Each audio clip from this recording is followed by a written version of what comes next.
Welcome. This is Todd Raffel with ERE Media. ERE.net is our domain name, and I'm here with Obed Louissaint.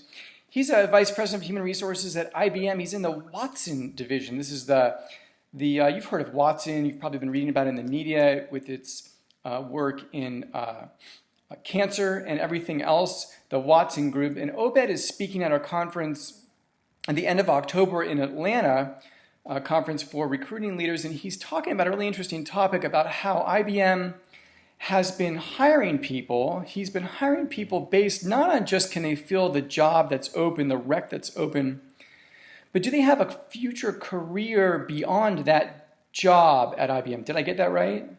You got it. Okay. So do you start this with like a quote-unquote normal job ad or job requisition or job description? Or do you start with some, like it's going to be kind of a normal hire, or is there another way of kicking this off?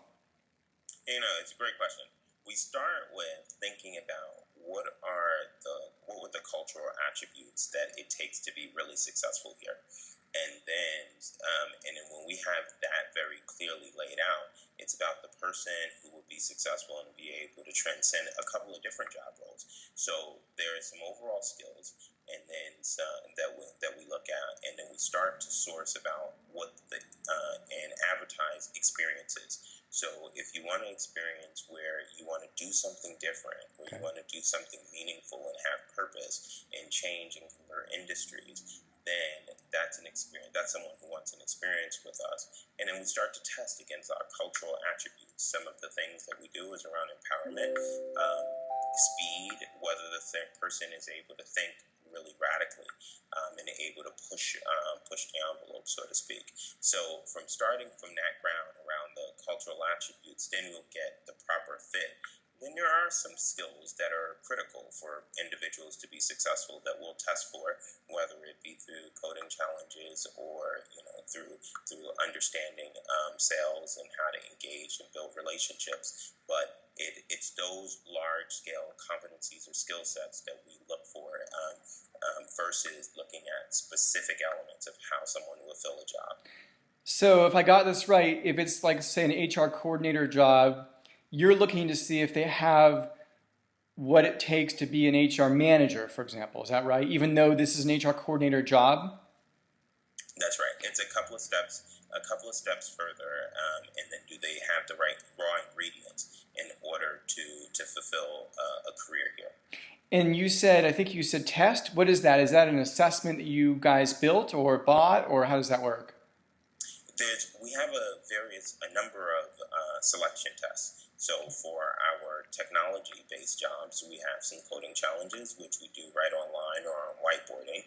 We also have assessment testing and some cognitive or case studies where individuals will walk through. So depending on the job role, there's various assessments that will introduce into the hiring process.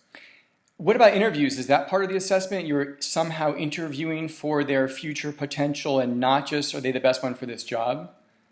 Absolutely. So one of the things that we do is we have a program that's called Interview the IBM Way. So everyone who is conducting interviews are certified in interviewing in this particular fashion, so that they are able to assess the talent and the competencies of a candidate versus very specific or granular items.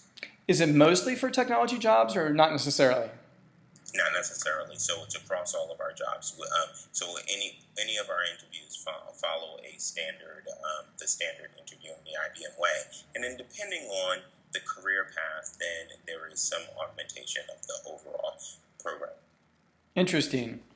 Obed, thank you. This has been interesting. You're going to get into this much more detail again in Atlanta at our conference at the end of October. You're going to do both a short talk about this as well as going to have a group discussion about this for companies to ask questions about how this might work in their own workplaces. So with that, thank you, Obed Louissaint from IBM. All right, take care. Thanks.